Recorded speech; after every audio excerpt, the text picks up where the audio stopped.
सम्पूर्ण उपस्थित भद्र भलाद्मी पदाधिकारीहरू र शुभचिन्तक सम्पूर्णमा म जय घन्टी भन्न चाहन्छु। आज यत्रो जनमानसमा दुई शब्द बोल्ने मौका पाउँदा एकदम यो छाती पनि गर्विलो र गर्विलो भएको महसुस गर्दछु।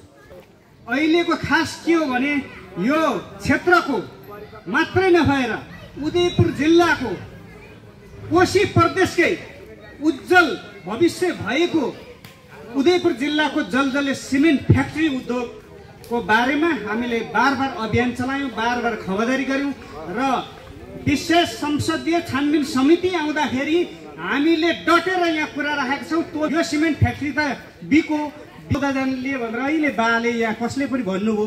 अब हाम्रो अमर रायमाझी सांसदसँग मैले तत्काल प्रत्यक्ष कुरा गर्दाखेरि उहाँले भन्नुभयो बिकेको छैन, तर कसरी व्यवस्थापन गर्ने हो त्यो व्यवस्थापन सम्बन्धी चाहिँ एउटा ध्यानाकर्षण भएको अवस्था छ, बिकेको छ होइन भन्नुभयो। यो बिक्नुहुन्न, किनभने हाम्रो 300 वर्षलाई पुग्ने लाइमस्टोनलाई माडेहरूले आँखा लगाएको थिए। तपाईहरुलाई बिको यो भएपछि यो हुन्छ भनेर आँखामा छारो हाल्नको लागि यहाँ आउन सक्छन्, भाइरसहरू पस्न सक्छन्। यो सम्पत्ति बचाएर मात्रै राख्न सक्यौं भने भोलि राम्रो सरकार, हाम्रो सरकार आउन सकेको खण्डमा यसलाई हामी एउटा गहनाका रूपमा बनाउन सक्छौं। यो भ्रष्टाचार छानबिन गर्न सक्छौं। यसलाई हामीले राम्रो भन्दा राम्रो उद्योगको रूपमा यो नेपाललाई नै चिनाउने उद्योग बनाउन सक्छौं। बनाइदिएको पनि हो, यो जापानले यो उद्योगलाई बनाइदिएको हो।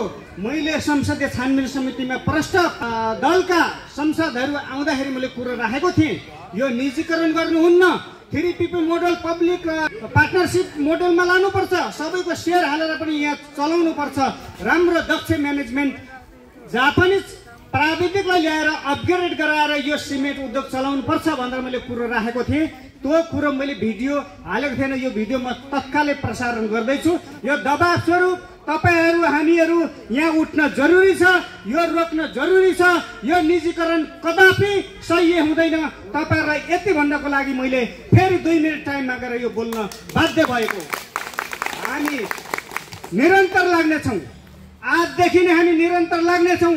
उदयपुर सिमेन्ट फ्याक्ट्री निजीकरण हुनबाट हामी रोक्यौं मात्रै भने हाम्रो भविष्य छ, नभए यो तपाई हामी धुलो मात्रै खाएर बस्ने र मारेको घोडा हुन हामीलाई जरुरी छैन। यति भन्दै मेरा यो तपाईहरुलाई इन्फर्मेसन जानकारी दिँदै म हरिबहादुर बुढाथोकी, तपाईहरु हामी मिलेर अब अभियानका रूपमा सिमेन्ट फ्याक्ट्रीलाई बचाउनेको रूपमा चाहिँ हामी अगाडि बढ्नुपर्छ। यो सिमेन्ट फ्याक्ट्री आज नहोस् कुनै बेला चलाउँछौं, हामी चलाउँछौं, यसलाई बनाउँछौं। हामीसँग त्यो दृढता छ, हामीसँग भ्रष्टाचार गर्दैनौं, हामीसँग झोला छैन, झोला बोक्दैनौं। झोलामा कम्पनी, झोलामा खोला नाला उद्योग धन्दा हामी हाल्दैनौं, हामी झोले होइनौं भन्दै म मेरा कुरा राख्दै बन्द गर्दछु। हस्, धन्यवाद।